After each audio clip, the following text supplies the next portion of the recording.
Good morning po sa ating lahat. Ito na po yung update sa Bagyo. Nag-signal number 4 po dito sa amin. Ito ipakita ko sa inyo yung nangyari. Naanuhan kami ng malaking puno ng breadfruit or pulo kung tawagin dito sa amin. Yan oh. Pero malaking pasasalamat namin. Ganito lang yung nangyari. Hindi katulad nung bagyong ulit. Totally damaged talaga. Dalawang bahay namin.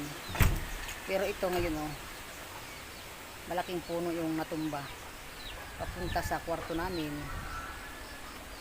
Ano ba? Tino! Bagyong Tino, anong ginawa mo sa aming mansion? Charot lang. Yan oh, yung malaking puno ng ano. Yan oh, malaking puno ng breadfruit. Tapos yung yero namin sa kwarto, yung 3 or 4 yung damage. Okay lang yan. Importante walang nangyari sa amin. At basta habang buhay may pag-asa. Kakayanin. 'Di ba Bagyong Tino? Yan. Malaking puno oh.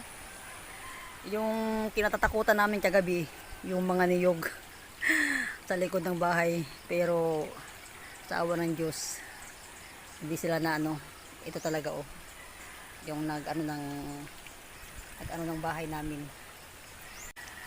At ito pa oh, yung ibang puno dito ng mga kayumito. Tapos yung bahay namin or parkingan ng motor, yan. Ito ang ginawa ni Bagyong Tino sa amin. Sige lang, laban pa rin tayo. Hanggat buhay tayo, huwag mawawalan ng pag-asa. At mahangin pa rin oh.